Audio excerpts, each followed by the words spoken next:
قابل احترام میری ماؤں بہنوں اور بیٹیوں، یہ ساری دنیا اللہ نے بنائی ہے اور اس پر اللہ کا قبضہ ہے، اس پر اللہ کا کنٹرول ہے، اور یہ ساری دنیا اللہ کی محتاج ہے۔ اللہ کسی کا محتاج نہیں ہے۔ اس کائنات میں وہ ہوتا ہے جو اللہ چاہتا ہے، اور جو اللہ نہ چاہے وہ کبھی بھی نہیں ہو سکتا۔ یہ بنیادی بات ہے، اس کو سمجھنا ہر مسلمان مرد عورت کے لیے فرض ہے۔ جب انسان اس بات کو تسلیم کر لیتا ہے، اس بات کو سمجھ لیتا ہے، یہ بات اس کے دل میں اتر جاتی ہے، تو پھر وہ ہر وہ کام کرتا ہے جس میں اس کو اللہ کی رضا حاصل ہو اور اللہ کی نصرت اور مدد حاصل ہو، اور ہر اس کام سے وہ بچتا ہے جس کام سے اللہ ناراض ہوتا ہے اور جس کام کی وجہ سے اللہ مسائل اور پریشانیاں بھیجتے ہیں۔ یہ بات سمجھی ہوئی نہ ہو تو انسان پھر ہر کام کو کرتے ہوئے یہ دیکھتا ہے کہ میرا دنیا کا کیا نفع ہے، مجھے کیا ملے گا اس پر، مجھے اس پر دنیا میں کیا ملے گا، یہ سوچتا ہے۔ اور اگر یقین اللہ کی ذات پہ ہو، بھروسہ اللہ کی ذات پہ ہو، تو پھر یہ سوچتا ہے کہ اللہ راضی ہوگا کہ نہیں ہوگا۔ اللہ راضی ہوگا تو اسے شوق سے کرے گا، اللہ ناراض ہوگا تو اسے نہیں کرے گا۔ بس یہی ایک مومن کی زندگی ہے کہ وہ اپنی ہر بات میں، ہر کام میں اللہ کی رضا کو دیکھ کے چلتا ہے، جس کی وجہ سے اللہ تعالیٰ اس کو دنیا میں بھی سکون دیتے ہیں، دنیا میں بھی چین دیتے ہیں، دنیا میں بھی برکت دیتے ہیں، اور دنیا میں بھی عزت دیتے ہیں، اور مرنے کے بعد تو پھر ایسے مرد اور عورت کے لیے مزے ہی مزے ہیں، مزے ہی مزے ہیں، مزے ہی مزے ہیں۔ اس لیے یہ بات بنیادی بات ہے کہ ہم اس بات کو سمجھیں، ہم اس بات کو دل سے تسلیم کریں، ہم اس بات کو دل سے یقین کریں کہ جو کچھ ہوتا ہے وہ صرف اللہ پاک کی مرضی سے ہوتا ہے۔ اللہ تعالیٰ کی مرضی کے بغیر کسی سے کچھ نہیں ہوتا، کسی کے ہاتھ میں کچھ نہیں ہے۔ اور اس کی نشانی یہ ہے کہ جب پریشانی آئے، کوئی تکلیف آئے، کوئی بیماری آئے، کوئی مصیبت آئے، کوئی مسئلہ آئے، کوئی بھی پریشانی آئے، تو جس کا یقین اللہ کی ذات پہ ہوگا اس کی توجہ فوراً اللہ کی طرف جائے گی، فوراً اللہ کی طرف جائے گی، اور جس کا یقین اللہ پر نہیں ہوگا اس کی توجہ فوراً کسی اور کی طرف جائے گی، جس پر اس کا یقین ہوگا اسی کی طرف اس کا دھیان جائے گا۔ آپ دیکھیں ایک چھوٹا بچہ جو ہوتا ہے، اس کو کوئی بھی پریشانی پیش آئے، کسی نے اس کو مارا، کسی نے کوئی چیز اس سے چھین لی، اور کسی نے اس کے کپڑے پھاڑ دیے، یا اس کو چوٹ لگی، گر گیا، کوئی بھی اس کو پریشانی آتی ہے تو وہ اپنی ہر پریشانی اپنی ماں کو بتاتا ہے۔ کیوں؟ جب چوٹ لگی ہے تو ماں کو کیوں بتا رہا ہے؟ کوئی ماں اس کی ڈاکٹر ہے؟ اور کسی نے کوئی چیز چھین لی ہے تو ماں کو کیوں بتا رہا ہے؟ ماں کوئی تھانے دار ہے؟ اور کسی نے اس کو مارا ہے تو ماں کو آ کے بتا رہا ہے؟ کوئی ماں اس کی پہلوان ہے جو سب سے انتقام لیتی پھرے گی اور سب کی پٹائیاں کرتی پھرے گی؟ وہ ماں کو کیوں بتاتا ہے؟ ہر پریشانی ماں کو، ہر پریشانی ماں کو، ہر پریشانی جو ماں سے متعلق کام ہے وہ بھی ماں کو بتاتا ہے، اور جو ماں سے متعلق نہیں ہے وہ بھی ماں کو بتاتا ہے۔ بھائی کپڑے میلے ہو گئے، گر گیا ہے، نالی میں گر گیا، کپڑے ناپاک ہو گئے، خراب ہو گئے، تو ماں کو آ کے بتا رہا ہے، تو یہ بات تو سمجھ میں آ رہی ہے کہ بھئی ماں کپڑے بدلے گی، چونکہ کپڑے اسی کے پاس ہیں، الماری کی چابی بھی اس کے پاس ہے، نہلاتی بھی وہی ہے۔ لیکن چوٹ لگی ہے تو اس کا علاج تو ماں کے پاس نہیں ہے، یہ پھر ماں کو کیوں بتا رہا ہے؟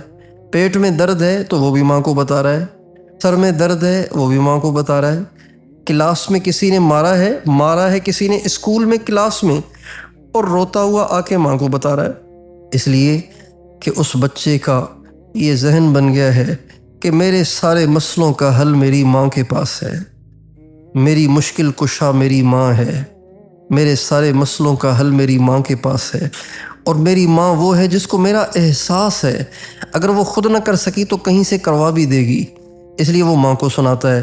بس یہی یقین ایک مومن مرد، ایک مومن عورت کا ہونا چاہیے کہ میرے سارے مسئلوں کا حل میرے اللہ کے ہاتھ میں ہے، میری عزت میرے اللہ کے ہاتھ میں ہے، میری ذلت میرے اللہ کے ہاتھ میں ہے، میری کامیابی میرے اللہ کے ہاتھ میں ہے، میری زندگی میرے اللہ کے ہاتھ میں ہے، میری موت میرے اللہ کے ہاتھ میں ہے، میری صحت میرے اللہ کے ہاتھ میں ہے۔ یہ بیماری اللہ نے بھیجی ہے، صحت بھی اللہ دے گا۔ یہ غربت اللہ نے دی ہے، اور اس غربت کو اور اس تنگی کو دور بھی اللہ کرے گا۔ یہ یقین اگر بن جائے تو پھر انسان ہر مسئلے ہر پریشانی میں اللہ کو سناتا ہے۔ اچھا، دنیا کے انسانوں کو سنانے سے، جب انسان دنیا کے انسانوں کو سناتا ہے تو اس کی عزت گھٹ جاتی ہے، اس کی عزت گھٹ جاتی ہے۔ مائیں جب بوڑھی ہو جاتی ہیں، باپ جب بوڑھے ہو جاتے ہیں، اور پھر وہ محتاج ہونا شروع ہو جاتے ہیں، اور پھر ان کو ہر چیز دینی پڑتی ہے، وہ اپنی جگہ پہ بیٹھے رہتے ہیں، ان کو کھانا بھی پہنچانا پڑتا ہے، پانی بھی دینا پڑتا ہے، دوائی بھی کھلانی پڑتی ہے، کپڑے بھی بدلوانے پڑتے ہیں، نہلانا پڑتا ہے۔ جب ضعیف ہو جاتے ہیں، محتاج ہو جاتے ہیں، تو ماں اور باپ کے تو بہت احسانات ہوتے ہیں، لیکن جب مائیں اور باپ بھی ایک دفعہ آواز دیں، دوسری دفعہ آواز دیں، چوتھی دفعہ آواز دیں، 10ویں دفعہ آواز دیں، تو بچے بیزار آتے ہیں کہ یار ابو نے تو آج بہت تھکایا ہمیں، یار امی نے تو آج بڑا عجیب کام کیا، بیٹھنے ہی نہیں دے رہی، ابو نے تو بڑا عجیب کام کیا، بیٹھنے ہی نہیں دے رہا، عجیب، ابو خاموشی نہیں ہوتے، بولتے ہی رہتے ہیں، بولتے ہی رہتے ہیں، بولتے ہی رہتے ہیں، بیٹھنے ہی نہیں دیتے۔ پتہ بھی ہے کہ ابھی مہمان آئے ہوئے ہیں، اب بھی بولے جا رہے ہیں، بولے چلے جا رہے ہیں۔ مائیں اور باپ بھی اپنی غیروں سے نہیں، اپنے بچوں سے بار بار کچھ مانگیں، اپنے بچوں کو بار بار بلائیں، تو بچے بھی بیزار آ جاتے ہیں، اور ماؤں اور باپوں کی عزت دل میں کم ہو جاتی ہے۔ تو بتائیے، جب اوروں سے، غیروں سے انسان مانگتا ہے تو اس کی عزت کیا رہتی ہوگی؟ لیکن اللہ سے مانگنے کا یہ فائدہ ہے کہ جب انسان اللہ سے مانگتا ہے تو اس کی عزت گھٹتی نہیں، اس کی عزت بڑھتی چلی جاتی ہے۔ جو انسان اللہ سے جتنا زیادہ مانگتا ہے، اللہ کی نظروں میں اتنا محبوب بنتا چلا جاتا ہے۔ جتنا زیادہ اللہ کے سامنے روتا گڑ گڑاتا ہے، اتنا زیادہ اللہ کو اچھا لگنے لگ جاتا ہے۔ دنیا میں تو کسی کے سامنے اپنا رونا روو ایک دفعہ تو وہ سن لیتا ہے اور کہتا ہے یار آپ کی وجہ سے تو مجھے، آپ کی پریشانی سن کے تو مجھے بڑی پریشانی ہوئی، بڑا دکھ ہوا، ضرور آپ کی ہم مدد بھی کریں گے، دعا بھی کریں گے۔ ایک دفعہ پھر اگر کوئی موقع مل گیا اور اس نے اپنا رونا رویا تو پھر بھی سن لیتے ہیں، لیکن اس بشاشت سے نہیں۔ اگلی دفعہ اگر آپ نے دیکھا کہ وہ دوبارہ اپنا دکھڑا سنانے آ رہا ہے تو آپ کہیں گے یار اس کو کوئی اور ملتا ہی نہیں ہے کیا، خواہ بس مجھے ہی سنا، خواہ مجھے ٹینشن دیتا ہے، کو میں کوئی وزیر اعظم ہوں پاکستان کا کہ اس کے سارے مسئلے حل کروں؟ آہستہ آہستہ سننے والے راستے بدل دیتے ہیں اور ملنا چھوڑ دیتے ہیں، نمبر نہیں اٹھاتے ہیں۔ جب انسانوں کو بار بار کوئی دکھڑا سنایا جائے، بار بار ان کے سامنے اپنا رونا رویا جائے، لیکن میری ماؤں بہنوں بیٹیوں، اللہ وہ ذات ہے، اللہ وہ ذات ہے، اللہ وہ ذات ہے، اللہ وہ ذات ہے۔ اس کو جتنا زیادہ سناؤ، اس کو آپ اتنی زیادہ اچھی لگیں گی، جتنی زیادہ دفعہ اس سے مانگیں گی اتنا زیادہ آپ اس کو اچھی لگیں گی۔ ہمارے نبی کا ارشاد ہے کہ اللہ تعالیٰ فرماتے ہیں من لا یدعونی اغضب علیہ، جو مجھ سے دعائیں نہیں کرتا اور مجھے اپنی مشکلات نہیں سناتا، مجھے اپنی پریشانیاں نہیں سناتا، مجھے اس پہ بڑا غصہ آتا ہے کہ میں اس کا رب ہوں اور مجھے سناتا ہی نہیں، میں اس کا رب ہوں اور مجھے بتاتا ہی نہیں، میں اس کا رب ہوں اور یہ مجھے اپنے مسائل بتاتا ہی نہیں ہے۔ نبی کریم صلی اللہ علیہ وسلم کی زندگی کی تعلیمات سے بھی ہمیں یہی سبق ملتا ہے۔ آپ علیہ السلام کا ارشاد ہے لیسأل احدکم ربہ حتی الملح، آپ فرماتے ہیں اگر تمہارے پاس نمک بھی نہ ہو تو وہ بھی اللہ سے مانگو، یا اللہ نمک نہیں ہے۔ لیسأل احدکم ربہ حتی شسعن علیہ، اگر تمہاری جوتی کا تسمہ ٹوٹ جائے تو وہ بھی اللہ سے مانگو، یا اللہ میری جوتی کا تسمہ ٹوٹ گیا ہے۔ بات بات میں اللہ سے مانگنا، ہر بات اللہ سے مانگنا، یہ ایمان کا تقاضا ہے، یہ ایمان کا تقاضا ہے۔ اور خود نبی کریم صلی اللہ علیہ وسلم کی بھی عادت شریفہ یہی تھی کہ آپ کو جب کبھی بھی کوئی تکلیف آتی، کوئی پریشانی آتی، تو آپ لوگوں کو نہیں سناتے تھے، آپ اللہ کو سناتے تھے۔ طائف میں آپ دعوت دینے کے لیے گئے، لوگوں کو دین کی دعوت دینے گئے، انہوں نے آپ کو پتھر مارے، آپ کو بہت مارا، یہاں تک کہ آپ لہو لہاں ہو گئے۔ جب آپ کو افاقہ ہوا تو آپ نے شور نہیں مچایا، میں ابھی جاؤں گا مکے اور اپنے رشتہ داروں کو اکٹھا کروں گا اور بتاؤں گا سب کو اور ہم جلوس نکالیں گے تمہارے خلاف۔ آپ نے یہ نہیں کیا، بلکہ آپ نے درخت کی جڑ میں بیٹھ کے 2 رکعت نماز ادا فرمائی، وضو کیا، 2 رکعت نماز ادا فرمائی، اور پھر اللہ کو اپنا دکھڑا سنانے بیٹھ گئے۔ اللہم الیک اشکو ضعف قوتی وقلت حیلتی وہوانی علی الناس انت رب المستضعفین الی من تکلنی الی من یتجہمنی ام الی عدو ملکتہ امری ان لم یکن لک علی غضب فلا ابالی ولک العتبی حتی ترضی ولا حول ولا قوة الا بک۔ اے اللہ، انہوں نے مجھے تکلیف دی ہے لیکن میں کسی اور کو نہیں سناتا، میں تجھے سناتا ہوں۔ اے اللہ، میں اپنے دل کا دکھڑا تجھے سناتا ہوں، میں اپنا رونا تیرے سامنے روتا ہوں۔ جب انسان کا یقین اللہ کی ذات پہ بن جاتا ہے تو پھر وہ ہر بات اللہ سے مانگتا ہے، اور یہ مانگنا بھی عبادت ہے، یہ مانگنا بھی عبادت ہے۔ آج چونکہ ہم اپنے یقین پر محنت نہیں کرتے، ہمارے گھروں میں یقین کو بنانے کی محنت نہیں ہے، ہماری عورتوں کا یقین نہیں بنا ہوا، ہمارے مردوں کا یقین نہیں بنا ہوا، اور ہمارے مرد عورتیں مل کر اپنے بچوں کا یقین نہیں بناتے، اسباب سے ہونا سمجھتے ہیں، مخلوق سے ہونا سمجھتے ہیں، اس لیے کوئی پریشانی آ جائے تو فوراً اللہ کے علاوہ کسی اور کی طرف دھیان جاتا ہے۔ فلاں یوں کرے گا، فلاں یوں کرے گا، فلاں کو فون کرتے ہیں کام ہو جائے گا، فلاں سے بات کرتے ہیں کام ہو جائے گا، فلاں سے ملتے ہیں کام ہو جائے گا۔ نہیں، کسی کو کال کرنے سے کام نہیں بنتے، کسی سے ملنے سے کام نہیں بنتے، کسی سے بات کرنے سے کام نہیں بنتے۔ کام تب بنتے ہیں جب اللہ بنانے کا ارادہ کرتا ہے۔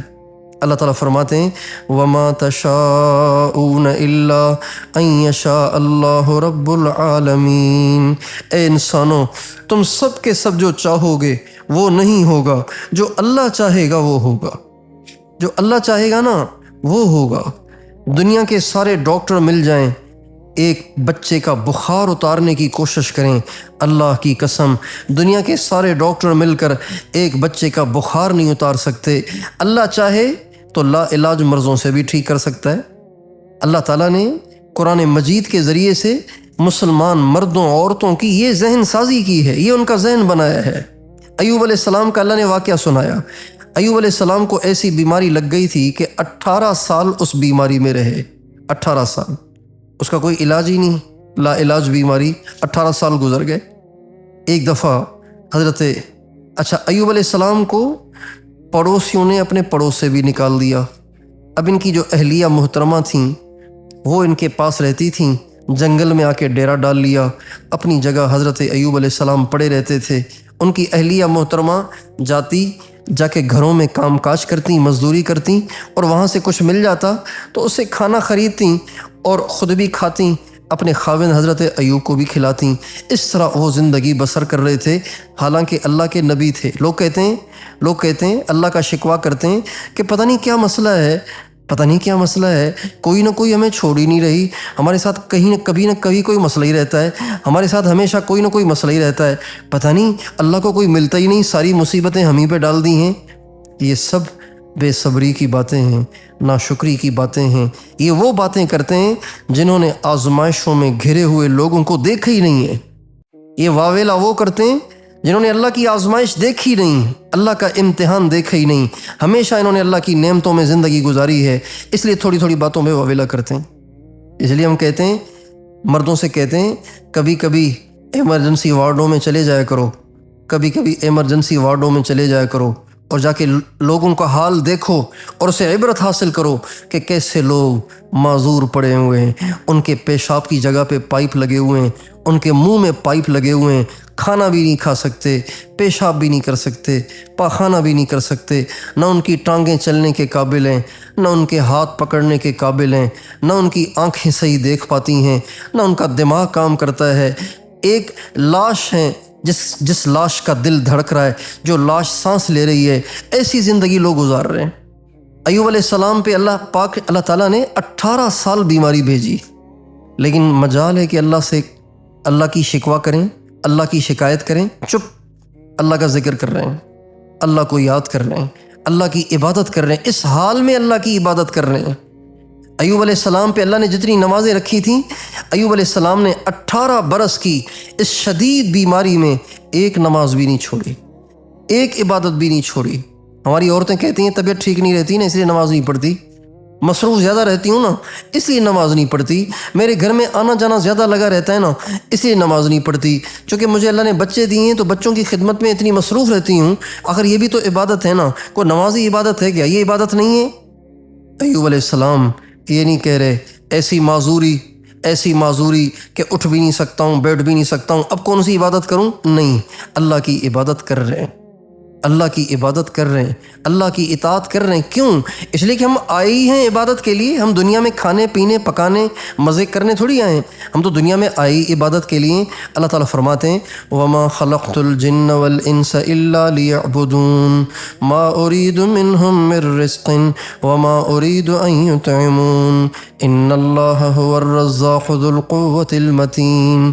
اللہ تعالیٰ فرماتے ہیں میں نے انسانوں جنوں کو پیدا ہی عبادت کے لیے کیا ہے۔ اب بتائیں اس سے بڑی کیا بات ہوگی؟ پیدا ہی اس کے لیے کیا ہے۔ جو آدمی کوئی زیادہ کام کرتا ہو نا کہتے ہیں یہ پیدا ہی اس لیے ہوا ہے۔ جو بچے شرارت کرتے ہیں کہتے ہیں یہ پیدا ہی شرارت کے لیے ہوا ہے، اس نے کوئی ماننی تھوڑی ہے، یہ پیدا ہی شرارت کے لیے ہوا ہے۔ اللہ تعالیٰ فرماتے ہیں میں نے تمہیں پیدا ہی عبادت کے لیے کیا ہے، باقی تو ساری تمہاری ضرورتیں ہیں، یہ تو پوری ہو جائیں تو بھی ٹھیک ہے، نہ ہو تب بھی ٹھیک ہے، لیکن تم آئے دنیا میں عبادت کے لیے ہو۔ ایک آدمی یہاں سے جا رہا ہے لاہور کسی کام سے، راستے میں آ گیا ملتان اسٹیشن، ٹرین میں جا رہا تھا، ملتان اسٹیشن آ گیا، کسی نے کہا بھئی یہاں ملتان کا سوہن حلوہ بڑا مشہور ہے، لے لیں؟ جان لے لیتے۔ اب اسٹیشن پہ اترے، ایک دکان والے سے ریٹ پوچھا، بہت ریٹ بتایا، دوسرے پہ گئے اس سے ریٹ پوچھا، بہت ریٹ بتایا، تیسرے سے پوچھا، ابھی ریٹ پوچھ ہی رہے تھے کہ ٹرین نے ٹانٹاں شروع کر دی، ہارن دینا شروع کر دیا۔ اب جب ٹرین سرکنے لگی تو جس نے کہہ کے اتارا تھا اس نے کہا یار اب اترے ہیں تو حلوہ تو لے لینا، اب اترے ہیں حلوہ تو لے لینا۔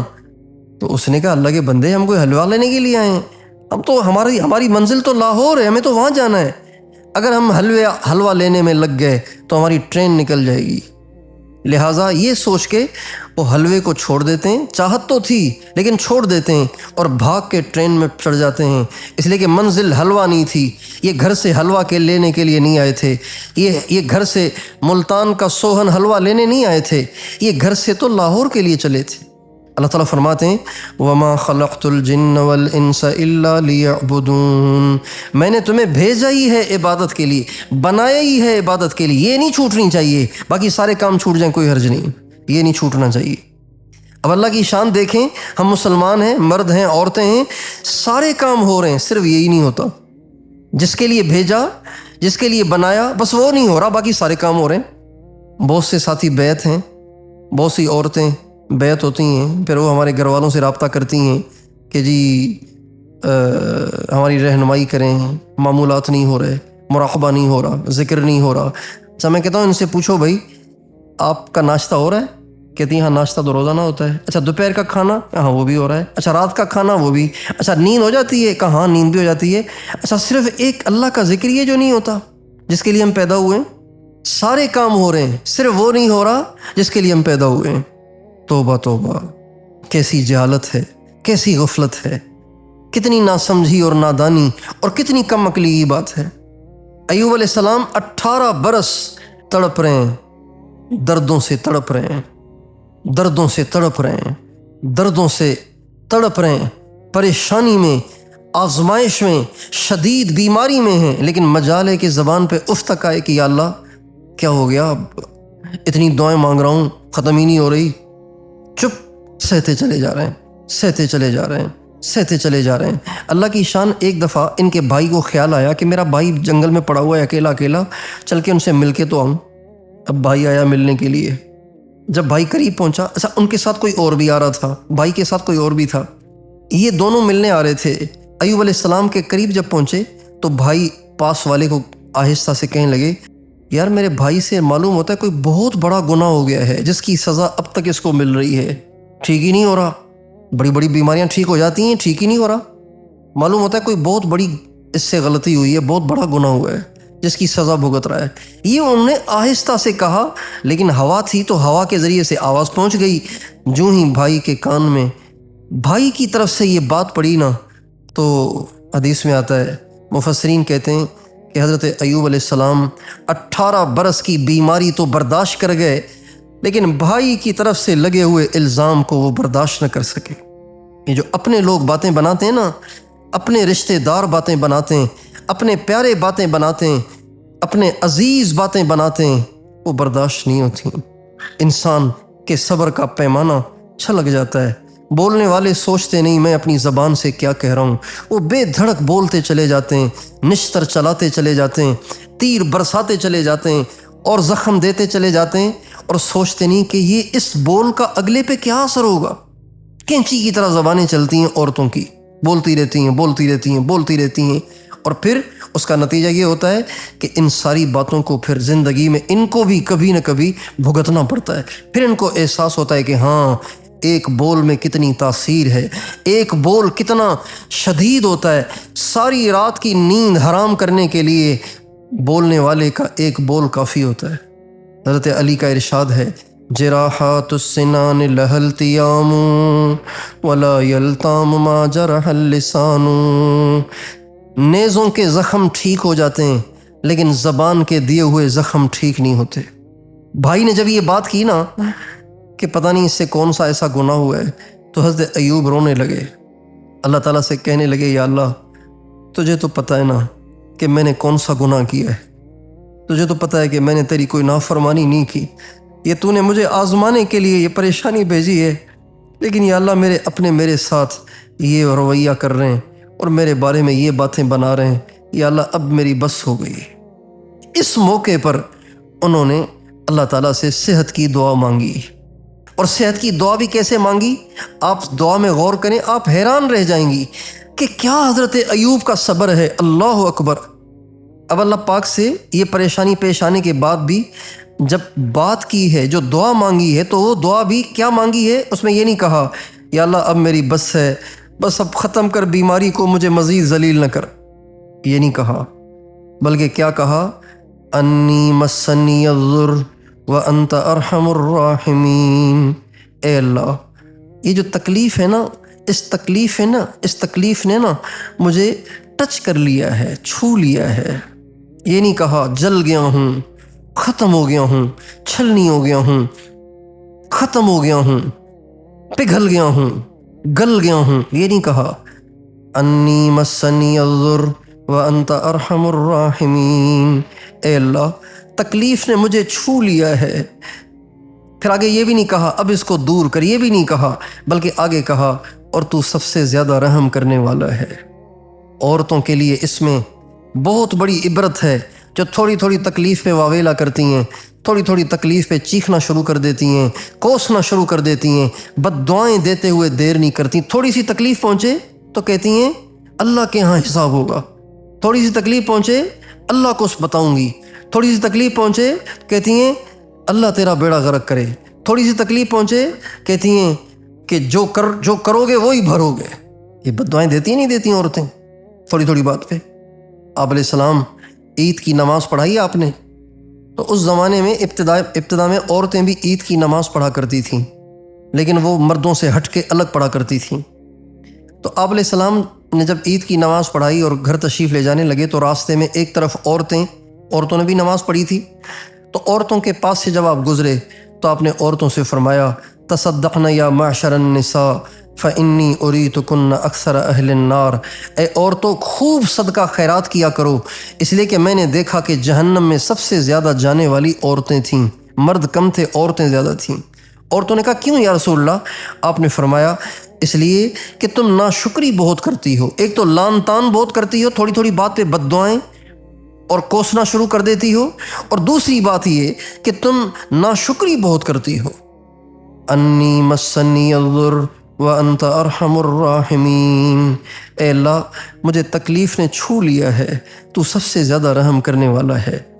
اب بس یہ زبان سے بول نکلنا تھا کہ حضرت جبریل آ گئے، اللہ تعالیٰ کی طرف سے پیغام لے آئے، ارکض برجلک، ایوب تم نے آج ہی مانگا ہے، پہلے مانگتے تو ہم پہلے کرتے، تم نے آج ہی مانگا ہے، لہٰذا اب اپنی ایڑی کو زمین پہ مارا، ایڑی کو زمین پہ مارا۔ جو ہی زمین پہ ایڑی کو مارا نا تو پانی نکل آیا، اور اتنا پریشر سے پانی نکلا، اتنا پریشر سے پانی نکلا کہ وہ پانی بڑھتے بڑھتے حوض کی شکل اختیار کر گیا، تالاب کی شکل اختیار کر گیا۔ اللہ تعالیٰ نے فرمایا ھذا مغتسل بارد و شراب، ایوب اس میں سے پیو بھی، اس پانی سے نہاؤ بھی۔ جب حضرت ایوب نے اس میں سے پیا اور اس سے نہائے تو بیماری بڑھاپا بھی ختم ہو گیا، جوان ہو گئے، صحت مند جوان ہو گئے۔ اچھا یہ اس وقت ہوا جب بیوی موجود نہیں تھی۔ اب بیوی آئی اور اس نے آ کے دیکھا کہ خوبصورت نوجوان بیٹھا ہوا ہے، تو وہ بیوی کہنے لگی نوجوان یہاں پہ ایک بوڑھا بیمار پڑا ہوا تھا، میرا خاوند پتہ ہے کہاں چلا گیا، کوئی بھیڑیا تو نہیں لے گیا اسے؟ تو وہ کہنے لگے ارے اللہ کی بندی، میں وہی تیرا بوڑھا اور بیمار خاوند ایوب ہوں، اللہ تعالیٰ نے مجھے شفا دے دی ہے، صحت دے دی ہے۔ یہ واقعہ اللہ تعالیٰ نے قرآن پاک میں کیوں سنایا؟ اس لیے سنایا تاکہ ہم بیماری، تکلیف، پریشانی میں بے صبری کا مظاہرہ نہ کریں، واویلا نہ کریں، حضرت ایوب کے صبر سے سبق سیکھیں، اور یہ اپنا ذہن بنائیں کہ شفا شفا دوائیوں میں نہیں، شفا ڈاکٹروں کے پاس نہیں، شفا حکیموں کے پاس نہیں، شفا بڑے بڑے ہسپتالوں میں نہیں، شفا تو میرا اللہ دیتا ہے۔ وَإِذَا مَرِضْتُ فَهُوَ يَشْفِينِ، جب میں بیمار ہوتا ہوں تو اللہ مجھے شفا دیتا ہے۔ آپ نے دیکھا ہوگا کہ ڈاکٹروں کے پاس کلینک پہ ایک لفظ لکھا ہوتا ہے هو الشافی، ڈاکٹروں کے جو پرچے ہوتے ہیں، جو پیڈ ہوتا ہے اس پہ بھی لکھا ہوتا ہے اوپر هو الشافی۔ کیا مطلب؟ صرف اللہ شفا دیتا ہے اور کوئی نہیں دیتا۔ یہ ہمارا یقین بننا چاہیے، کسی سے نہیں ہوتا، صرف اللہ سے ہوتا ہے۔ کسی کے بنانے سے کام نہیں بنے گا، صرف اللہ کام بناتا ہے۔ اللہ بنانے میں کسی کا محتاج نہیں، اللہ دینے میں کسی کا محتاج نہیں۔